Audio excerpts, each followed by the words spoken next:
We're now just almost a couple weeks into the second Trump presidency, and if you've been following mainstream conservative news during this time, there is a strong sense of optimism amongst the majority of analysts and pundits.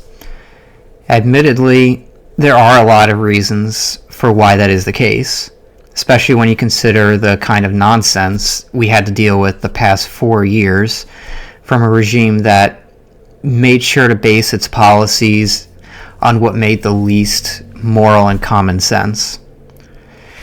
There are so many to choose from. The attempt to force the COVID vaccine down the throat of every creature that was breathing, pretty much. The clown show of people that were hired in the administration, riddled with trannies, homos, and fatties, which consisted of some of the most intellectually inept people you could imagine. You get the idea at this point. Practically every decision that came from them would leave a "here we go again" reaction. And so enter the Trump regime, which has produced more common sense in the 2 weeks that has been in existence compared to the prior 4 years we've had.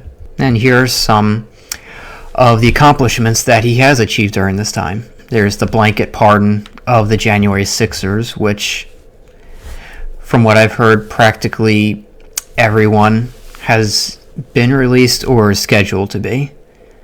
I don't know the details too well of who did what, but one thing is for certain: the vast majority of these people were nonviolent and did not and hadn't intended to break into any government buildings. He pardoned the pro-life political prisoners whose greatest crime was speaking out against the murder of millions of babies.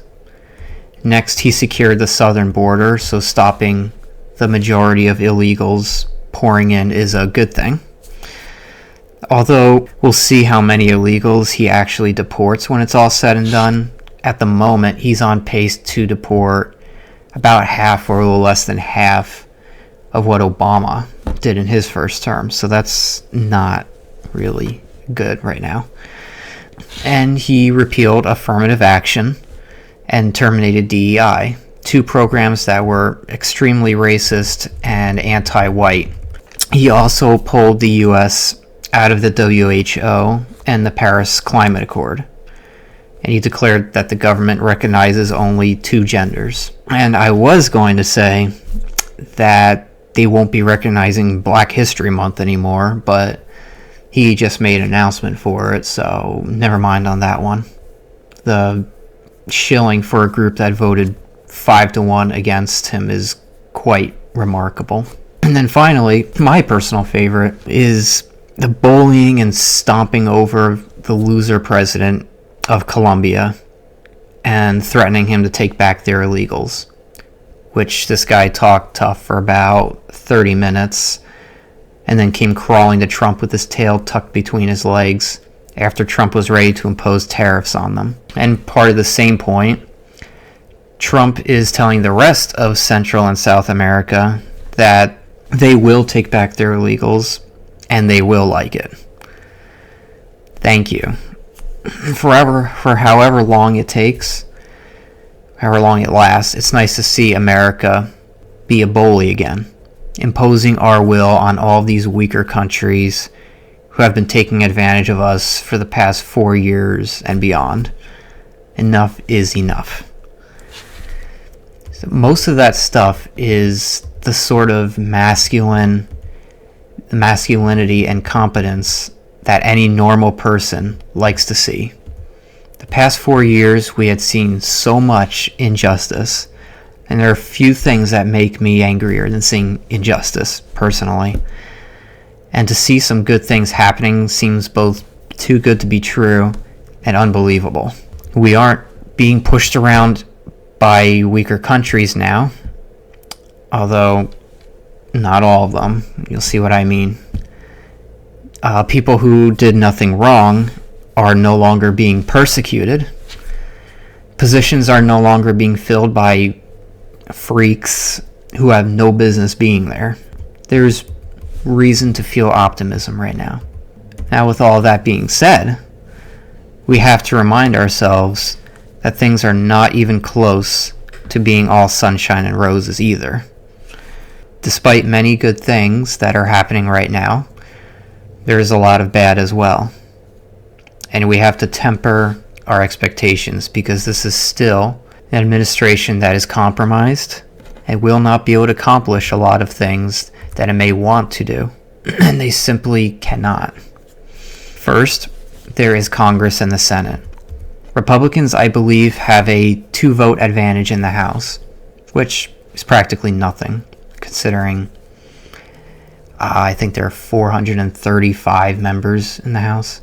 And then especially when you consider how many Republicans that are actually just liberals. So we can forget about getting pretty much anything decent out of them, especially after 2 years when they'll likely lose the majority in the midterms because it's historically what tends to happen. I mean, it's not a done deal, but it's not promising. And then in the Senate, they have a 3-vote advantage there, but there are at least 3 senators who will staunchly vote against Trump if there's ever a bill that is legitimately beneficial to us. And that's just the legislative side of things. What about the Trump administration itself? Well, let's start with the basics. Like the majority of the House and the Senate, Trump is beholden to Israel and its lobbyists. In today's politics, lobbying money is the name of the game, and whoever pays people in power the most money also gets the most favors. Take into account blackmail as well. And these politicians are dogs on leashes. AIPAC, which is the only foreign lobbyist that does not have to be registered as a foreign lobby, and interestingly enough, the president who tried to change that was assassinated, JFK, shortly after he intended to do that. And so these guys have numerous benefits that others do not. And with those benefits, they have paid off and own about 95% of Republican politicians, and a majority of Democrat ones as well. And don't take my word for it, they openly brag about it themselves. Then there are other big-time lobbyists, like Big Pharma, who have politicians in their pockets as well. At the end of the day, very little of the decisions these politicians make are influenced by their voter base.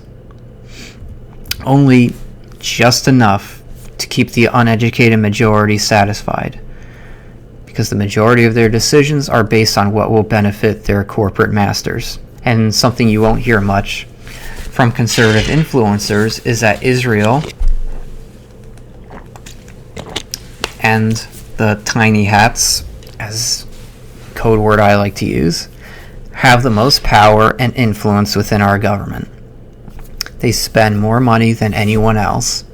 They have a ridiculously high ratio of representatives in the government and presidential administrations in comparison to their overall population.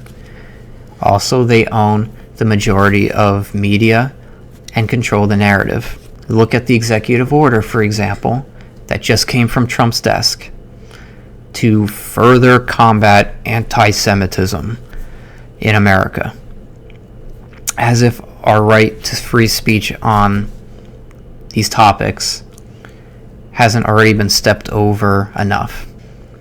He also halted all foreign aid except for Israel, of course. Maybe there's still a little bit going here and there, but they're still getting their full benefits. And he reversed some of the weapons restrictions the Biden administration imposed on them. So now they're actually getting even more from us than before. My overall point is, America is the most powerful country in the world. We can do just about anything we want. Our prosperity could know almost no bounds. We could step all over China if we wanted to. We are the modern day Rome, a superpower. The problem is, if America is a Siberian tiger and China is, I don't know, a bobcat, Israel, and to a lesser degree, other lobbyists, are a badger that has its jaws locked onto America's throat, making it very difficult to sustain its strength and fight off the lesser predators around it.